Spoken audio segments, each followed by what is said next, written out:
जय महाराष्ट्र मित्रांनो, पिल्ले कॉलेजमध्ये होती मेन फिजिक्सची कॉम्पिटिशन. त्यासाठी बॉडी मधलं वॉटर काढण्यासाठी कार्डिओ केला. तर रात्रीच्या मील मध्ये बॉईल चिकन आणि बॉईल बीन्स खाऊन घेतल्या. त्यानंतर बॉडीमध्ये काप्स आणि वॉटर नसल्यामुळे झोपच नव्हती लागत. सकाळी उठून केली कंडिशन चेक आणि टिफिन मध्ये राईस आणि स्वीट पोटॅटो घेतला. त्यानंतर पूर्ण रेडी होऊन आपण निघालो जाण्यासाठी. जाताना आपण घेतलं ऑइल स्प्रे आणि हनी. तिथे पोहोचल्यानंतर भेटला आपल्याला ट्रंक नंबर 10. थोड्याच वेळात आपली कॉम्पिटिशन चालू होणार होती म्हणून घेतला आपण खाऊन झाल्यानंतर आपण घेतली बॉडी पंप करायला. भावांनो, बॉडी बिल्डिंग गेम वाटत एवढं सोपं नाहीये, कारण बॉडी शार्प दिसण्यासाठी पूर्णपणे काप्स आणि वॉटर बंद करावं लागतं. ते खूप टफ आहे. लगेचच झाली आपली स्टेजवर एंट्री.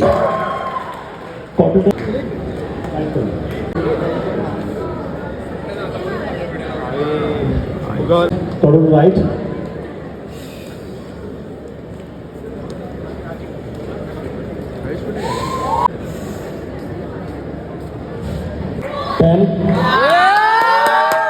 तर भावांनो, आपण पहिल्या राऊंड मध्ये सिलेक्ट झालेलो आहे. दुसरा राऊंड असणार आहे तो खूप टफ असणार आहे. आणि भावांनो, आपण पूर्णपणे नॅचरल बॉडी घेऊन आलेलो आहे. तर लगेचच दुसरा राऊंड सुरू होणार आहे. नंबर 25 आणि जजेस मध्ये संग्राम चौगुले सर होते. ते बॉडी बिल्डर सिलेक्ट करत होते. तर भावांनो, आपण दुसऱ्या राऊंड मध्ये पण सिलेक्ट होऊन तिसऱ्या राऊंड मध्ये पोहोचलो.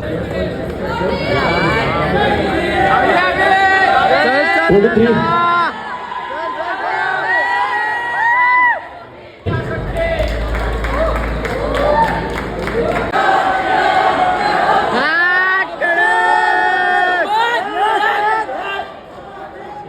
पण भावांनो, तिसरा लाईनअप एवढा तगडा होता ना की त्याच्यामध्ये आपली नॅचरल बॉडी कमी पडली. ठीक आहे, असो. पण भावांनो, खेळायला खूप मजा आली. भावांनो, नेक्स्ट टाइम प्रयत्न आपण नक्कीच करू खेळण्याचा आणि जिंकण्याचा, जर माझ्याकडून पॉसिबल झालं तर. कारण की भावांनो, बॉडी बनवायला पैसे खूप लागतात. मीच आता नॅचरल बॉडी बिल्ड करतोय, तरी पण माझा खर्च खूप होतोय. पण ठीक आहे भावांनो, आपण पुढे खेळण्याचा प्रयत्न नक्कीच करू. चला तर भेटूया नेक्स्ट व्हिडिओ मध्ये. Bye bye.